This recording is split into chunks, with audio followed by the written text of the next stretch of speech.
आज हम आप लोगों को जीन अभिव्यक्ति अथवा जीन एक्सप्रेशन के बारे में बताएंगे। तो पूरी जानकारी के लिए मेरा पूरा वीडियो लास्ट तक देखिए।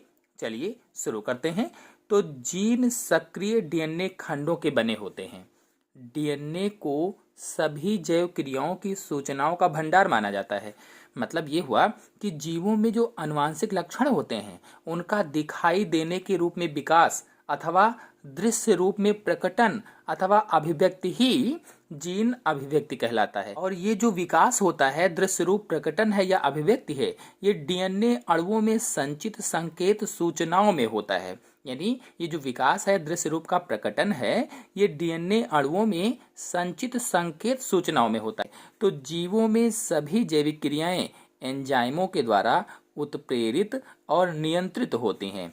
एंजाइम प्रोटीन्स के बने बृहदाणु होते हैं। जो एंजाइम है ये प्रोटीन्स के बने होते हैं और बृहद अणु होते हैं। एक क्रियाशील प्रोटीन अणु में एक या अधिक पॉलीपेप्टाइड श्रृंखलाएं हो सकती हैं। कहने का मतलब अगर कोई सक्रिय प्रोटीन का अणु है, एक्टिव प्रोटीन अणु है, तो उसमें एक या एक से अधिक पॉलीपेप्टाइड चेन्स हो सकती हैं या होती हैं। जैसा कि आप लोग चित्र में देख रहे हैं, प्रत्येक पॉलीपेप्टाइड श्रृंखला में अमीनो अम्ल एक निश्चित क्रम में लगे हैं। हर एक जो पॉलीपेप्टाइड श्रृंखला होती है उसमें जो अमीनो अम्ल लगे होते हैं वो एक निश्चित क्रम में लगे होते हैं। पॉलीपेप्टाइड श्रृंखला में अमीनो अम्ल किस प्रकार से जुड़ेंगे, यानी इनके जुड़ने का जो क्रम है वो किस प्रकार से होगा, इस चीज की सूचना डीएनए में न्यूक्लियोटाइड्स के नाइट्रोजनस क्षारकों के क्रम में सन्निहित रहती है। कहने का मतलब है कि ये किस क्रम में जुड़ेंगे, इसकी सूचना कहाँ इकट्ठा है, कहाँ पर रहती है, तो इसकी सूचना जो नाइट्रोजन बेसेस होते हैं डीएनए में उसमें रहती है। इसीलिए डीएनए को सूचनाओं का टेप कहा जाता है। इसी कारण इसको क्या कहते हैं, डीएनए को, कि सूचनाओं का टेप है ये। चलिए अब आते हैं जीन तथा प्रोटीन्स के संबंध की व्याख्या पर। तो इसको जानने से पहले जीन क्या है ये हम लोग जान लेते हैं, यानी डिफिनेशन ऑफ जीन को समझ लेते हैं। तो जीन डीएनए अणु का एक ऐसा खंड है जिसमें विशिष्ट प्रोटीन्स अणुओं के संश्लेषण के लिए न्यूक्लियोटाइड अनुक्रम के रूप में सांकेतिक सूचना संचित रहती है। मतलब जीन डीएनए का ऐसा खंड होता है जिसमें प्रोटीन अणुओं के बनने की सांकेतिक सूचना इकट्ठा रहती है अथवा संचित रहती है। और प्रोटीन्स के बारे में मैंने पिछले वीडियो में बताया ही है, आप लोग वहां से जाकर के देख सकते हैं। तो अब जीन तथा प्रोटीन्स के संबंध की व्याख्या को समझ लेते हैं। तो इस व्याख्या को, इस संबंध को कई वैज्ञानिकों ने अलग अलग प्रस्तुत किया है, जिसमें से दो परिकल्पनाएं प्रमुख हैं। पहली है एक जीन एक एंजाइम परिकल्पना।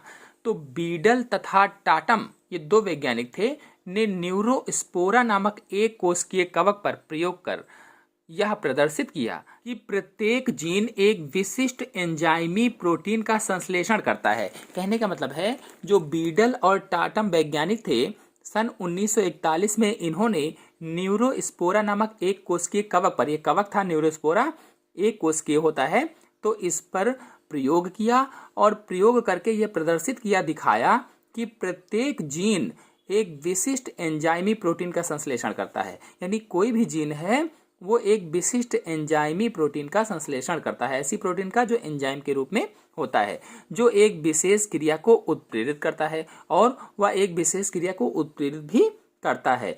इस आधार पर उन्होंने एक जीन एक एंजाइम परिकल्पना प्रस्तुत की। यानी इसी आधार पर जो न्यूरोस्पोरा का प्रयोग किया उन्होंने, इस आधार पर उन्होंने एक जीन एक एंजाइम परिकल्पना प्रस्तुत की, जिसके लिए उन्हें सन 1958 में नोबेल पुरस्कार से सम्मानित किया गया। यानी बीडल और टाटम को एक जीन एक एंजाइम परिकल्पना पर सन 1958 में नोबेल पुरस्कार से सम्मानित भी किया गया। इस परिकल्पना के अनुसार, यानी इस परिकल्पना में क्या इन्होंने बताया, यदि एक जैव रासायनिक प्रक्रिया कई चरणों में पूरी होती है, यदि एक जैव रासायनिक प्रक्रिया कई चरणों में पूरी होती है तो प्रत्येक चरण एक एंजाइम द्वारा नियंत्रित होता है। हर एक चरण उसमें से एक एंजाइम के द्वारा कंट्रोल किया जाता है और प्रत्येक एंजाइम के संश्लेषण की सूचना एक जीन में संचित होती है और हर एक एंजाइम जो बनता है उसकी सूचना एक जीन में संचित रहती है। ये इन्होंने बताया एक जीन एक एंजाइम परिकल्पना के तहत। फिर आते हैं दूसरी परिकल्पना पर। तो दूसरी है एक जीन एक पॉलीपेप्टाइड परिकल्पना। तो बाद में बीडल तथा टाटम ने पाया कि एक एंजाइम में एक से अधिक पॉलीपेप्टाइड श्रृंखलाएं भी हो सकती हैं। यानी बाद में उन्हीं वैज्ञानिकों ने, बीडल और टाटम ने ये पाया कि एक एंजाइम में एक से अधिक पॉलीपेप्टाइड चेन भी हो सकती हैं तथा पॉलीपेप्टाइड श्रृंखला के संश्लेषण के लिए या उनके बनने के लिए एक जीन होता है, और पॉलीपेप्टाइड जो श्रृंखलाएं बनती हैं उनके संश्लेषण के लिए, उनके सिंथेसिस के लिए, बनने के लिए कितना, एक जीन होता है। इस आधार पर उन्होंने एक जीन एक पॉलीपेप्टाइड परिकल्पना प्रस्तुत की।